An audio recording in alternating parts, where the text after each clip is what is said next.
नमस्कार दोस्तों, आप सभी का स्वागत है YouTube चैनल बीट द रस पे। दोस्तों इस वीडियो में हम बात करने वाले हैं DHFL यानी दीवान हाउसिंग फाइनेंस कॉर्पोरेशन लिमिटेड के बारे में। अगर आप जानते होंगे तो इसका ऑक्शन चल रहा है और चौथे राउंड में इसका बीट का प्रोसेस 14 दिसंबर यानी आज कंप्लीट हो गया। इस बीट में जो पार्टिसिपेंट करने वाले थे वो 4 बीडर थे, लेकिन उसमें से एक ने कोई अपना बीट नहीं किया, बाकी 3 ने बीट किया। पिछले महीने इस प्रोसेस में इसका बीट लीक हो गया था और जिसमें ऐसा लग रहा था कि शायद अदानी ग्रुप DHFL को खरीद ले और उसका प्राइस सबसे ज्यादा दिख रहा था, जो इंफॉर्मेशन लीक हुआ था, जिसके बाद से कुछ कहासुनी भी हुई थी और उसके बाद केस वगैरह की भी बातें चल रही थी ऑक्ट्री और पिरामिड ग्रुप की तरफ से। लेकिन आज सुबह में इसका बीट का आखिरी था और शायद बीट कंप्लीट होने के बाद ये शेयर जो पिछले कई दिनों से लगातार अपर सर्किट में चल रहा था, अचानक से आज लोअर सर्किट लग गया 5% का। इसका जो बीट का प्रोसेस कंप्लीट हुआ उसके बारे में डिटेल से हम बात करेंगे। कौन से पार्टिसिपेंट ने कितना बीट ऑफर किया है वो भी देखेंगे और साथ ही जो इसके फॉर्मर प्रोमोटर हैं उन्होंने एक नया ऑफर दिया है उसके बारे में भी देखेंगे और क्या इस पे कर्ज है फिलहाल उसके बारे में भी हम बात करेंगे। वीडियो में आगे बढ़े उसके पहले मैं बताना चाहूंगा कि इस टोटल एक्टिविटी को जो ऑपरेट करने वाली कंपनी है वो SBI कैपिटल मार्केट्स कर रही है, क्योंकि इंसॉल्वेंसी में फंसने के बाद RBI ने SBI कैपिटल को इसको एडमिनिस्ट्रेटर के तौर पे नियुक्त किया था और उसी को ये जिम्मेदारी दी थी। टोटल बीट का प्रोसेस है वो इसी की देखरेख में हो। जैसा कि आप स्क्रीन पे देख रहे हैं, Oaktree Capital emerges higher bidder for DHFL, outbids Adani and Piramal. इस बीट प्रोसेस में जो 4 पार्टिसिपेंट हुआ करते थे, Oaktree Capital, Adani group, Piramal group और AC लोई, जिसमें से AC लोई ने बीड कुछ नहीं किया, बाकी 3 ने बीड किया। उसमें से ऑक्ट्री का ऑफर सबसे ज्यादा है। तो दोस्तों आइए देख लेते हैं इन 3 शूटर्स ने कितना अमाउंट का बीड किया है और जो इन्होंने बीड किया है उसमें क्या क्या इंक्लूडेड है। दोस्तों यहाँ पे देख सकते हैं AC लोई ड्रॉप आउट है, इसलिए मैंने इसको रेड कलर कर रखा है। ऑक्ट्री कैपिटल हाईएस्ट बीडर है, इसलिए मैंने इसको ग्रीन कर रखा है। इसने जो इंटायर बुक वैल्यू के लिए अपना बीड किया है उसका वैल्यू 36,646 करोड़ है, जिसमें अपफ्रंट पेमेंट 11,646 करोड़ का है,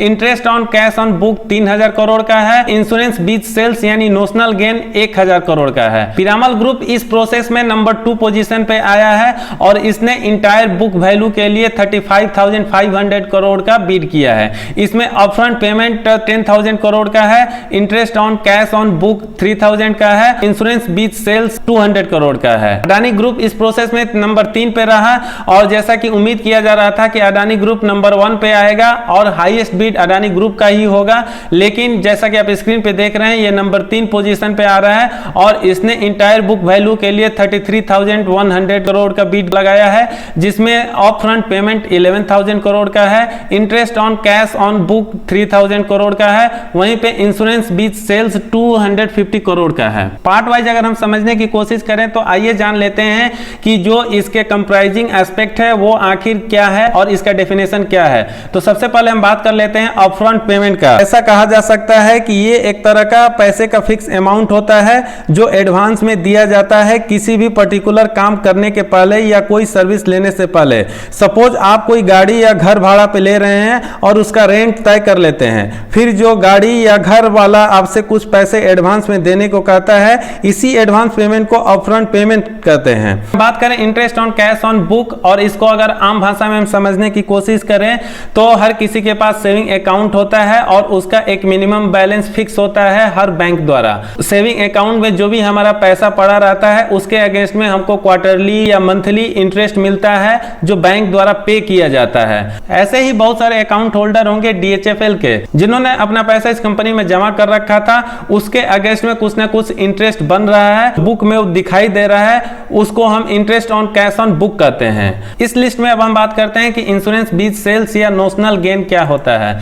तो नोशनल गेन को समझाने के लिए मैं आम भाषा में बात करूंगा कि सपोज किसी कंपनी का शेयर आप खरीदते हैं और उसको 1 साल तक होल्ड करते हैं और 1 साल होल्ड करने के बाद जब आप उसको उसको सेल करते हैं तो जो भी उससे प्रॉफिट आपको मिलता है उसको हम लॉन्ग टर्म कैपिटल गेन कहते हैं। अगर हम बैंकिंग और फाइनेंशियल लैंग्वेज में बात करें तो DHFL का एक अच्छा खासा स्टेक है परमारिका लाइफ इंश्योरेंस नाम की कंपनी में, और इस स्टेक को खरीदने के लिए जो पेमेंट किया जाएगा उसको हम इंश्योरेंस बीच सेल्स या नोशनल गेन कहेंगे। उम्मीद करता हूं आप समझ गए होंगे कि ये जो पार्ट वाइज दिया हुआ है इसका मीनिंग क्या निकलता है। दोस्तों इस बीट प्रोसेस का बड़ा ही एक इंटरेस्टिंग पार्ट ये है कि इस कंपनी का जो टोटल एसेट वैल्यू का आकलन किया जा रहा है जनरल मार्केट में वो करीब 1 लाख करोड़ आका जा रहा है। वहीं पे जो इसके फाइनेंशियल क्रेडिटर्स का क्लेम आ रहा है अंडर NCLT यानी national company law tribunal. Suppose किसी ने पैसा अगर इस कंपनी में जमा कर रखा है और ऐसे बहुत सारे लोग हैं, अगर टोटल वैल्यू को मिला दिया जाए तो आप स्क्रीन पे देख रहे हैं ये करीब 87,031 करोड़ है। हाईएस्ट बीट का अमाउंट है वो करीब 36,646 करोड़ है जो ग्रीन से मार्क किया हुआ है,